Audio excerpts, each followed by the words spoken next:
بسم اللہ الرحمن الرحیم۔ معزز خواتین و حضرات، السلام علیکم ورحمۃ اللہ وبرکاتہ۔ کیا بہتان لگانے والا شخص دائمی، ابدی اور مستقل طور پر ناقابل اعتبار ہے یا اس میں کوئی استثنائی شکل بھی موجود ہے؟ یہ ہے ہمارے آج کے قرآن مجید کے سبق کا موضوع۔ معمول کے مطابق سب سے پہلے آیت مبارکہ کی تلاوت کرتے ہیں۔ اعوذ باللہ السمیع العلیم من الشیطان الرجیم۔ إلا الذين تابوا من بعد ذلك وأصلحوا فإن الله غفور رحيم۔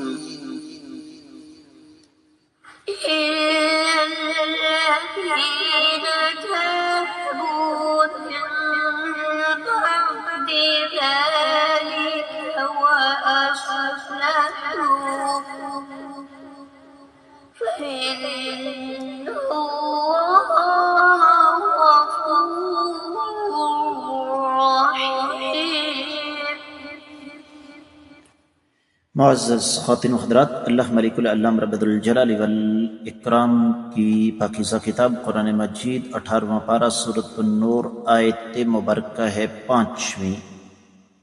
رب کائنات ارشاد فرماتے ہیں، الا مگر الذین، وہ لوگ، تابو جنہوں نے توبہ کی، من بعد ذالک اس کے بعد، واصلحوا اور اپنی اصلاح کر لی، فإن اللہ پس بلا شبہ اللہ رب العزت غفور بخشنے والے ہیں، رحیم رحم کھانے والے ہیں۔ بامحاورہ ترجمہ سماعت فرمائیے گا، مگر جو لوگ اس کے بعد توبہ کریں اور اصلاح کر لیں تو یقیناً اللہ تعالی بے حد بخشنے والے، نہایت رحم کھانے والے ہیں۔ معزز خواتین و حضرات، یہاں پر امام ابن کثیر رحمۃ اللہ علیہ نے اس آیت مبارکہ کی تفسیر بیان کرتے ہوئے ارشاد فرمایا ہے کہ اس میں اہل علم کی مختلف آراء ہیں اس استثناء کے حوالے سے کہ ایک شخص جس نے کسی پاک باز عورت پر بہتان لگایا، اس کے بعد اگر وہ توبہ کر لے اور اپنی اصلاح کر لے تو کیا وہ فاسق اور مردود الشہادہ رہے گا یا کہ پھر بھی اس کی گواہی لی جائے گی؟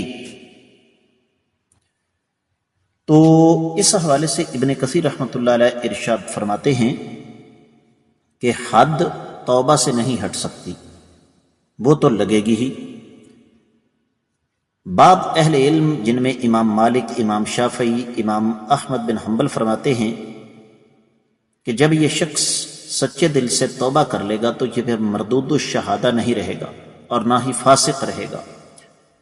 سید التابعین امام سعید بن مسیب رحمہ اللہ بھی اسی موقف کے قائل ہیں، لیکن ابو حنیفہ رحمہ اللہ ان کے مطابق فسق دور ہوگا لیکن گواہی قبول نہیں ہو سکتی۔ کچھ اور اہل علم جن میں امام شعبی، امام ضحاک وغیرہ شامل ہیں، ان کا موقف یہ ہے کہ اگر اس نے بہتان باندھنے کے بعد سچے دل سے توبہ کی اور اقرار کیا کہ اس نے واقعی بہتان باندھا تھا تو پھر اس کے بعد اس کی گواہی قابل قبول ہے، وہ شخص مردود الشہادہ نہیں ہے۔ یہ تھا تفسیر ابن کثیر میں جو کچھ بیان ہوا اس کا خلاصہ۔ اب آتے ہیں دیگر کتب تفاسیر کی طرف، کیونکہ اس آیت مبارکہ کا تعلق پچھلی آیت مبارکہ کے ساتھ ہے۔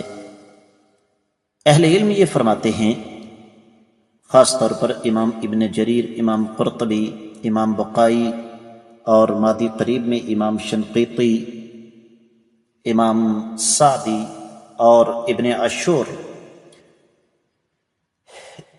انہوں نے جو کچھ بیان کیا اس کا خلاصہ یہ ہے کہ وہ لوگ جنہیں تہمت لگانے پر ندامت ہے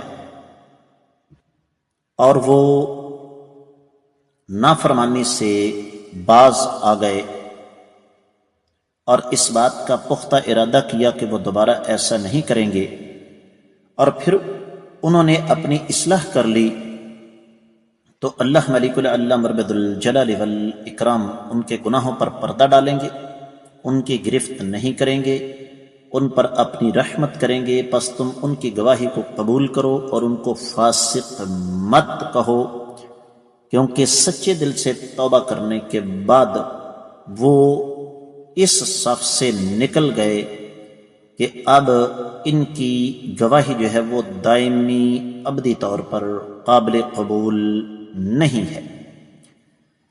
اور اسی حوالے سے معزز خواتین و حضرات، دیگر اہل علم نے بھی اپنی اپنی آراء کا اظہار کیا۔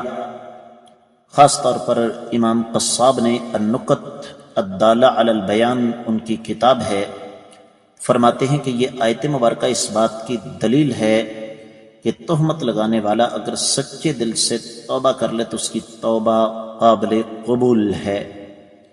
بالکل اسی طرح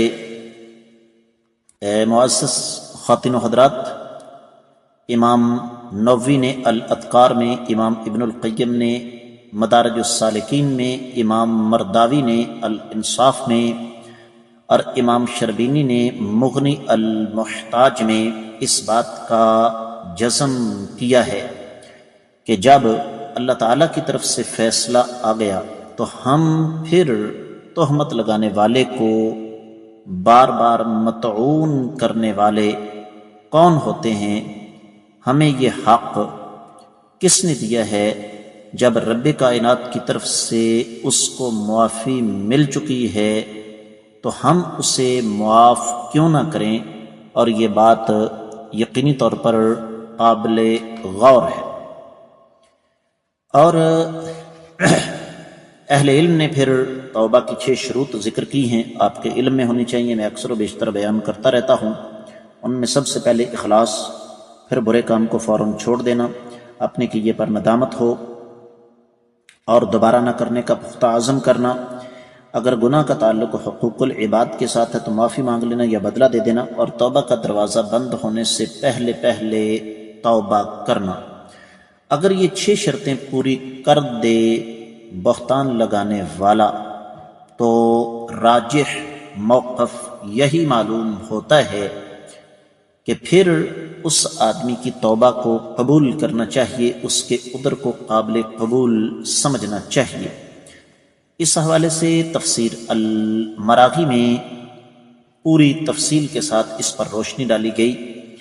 اہل علم نے اس پر بہت کچھ کہا، لیکن میں چونکہ پابند ہوں اپنے مخصوص لمحات کا، اس لیے وہ تفصیل تو آپ کے سامنے ذکر نہیں کر سکتا، لیکن یہ ضرور آپ کی خدمت میں عرض کرنا چاہوں گا کہ اللہ مالک الاعلی مربد الجلال والاکرام جب عرش پر سے ایک چیز کا اعلان فرما دیں تو ہمیں اس پر کسی قسم کا کوئی مزید تبصرہ کرنے کا حق یا اس کی اجازت نہیں ہونی چاہیے۔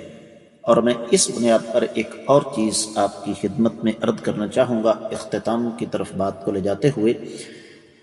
بعض بد نصیب اس چیز کو بنیاد بنا کر صحابہ کرام پر طعن کرتے ہیں، لیکن میں ان سے یہی کہوں گا کہ آپ کو اللہ سے ڈرنا چاہیے، آپ کو اللہ سے ڈرنا چاہیے، آپ کو اللہ سے ڈرنا چاہیے۔ رب کائنات نے جب اپنی پاکیزہ کتاب قرآن مجید میں اس بات کا اعلان فرما دیا تو پھر میرا اور آپ کا یہ حق ہے کہ ہم لوگ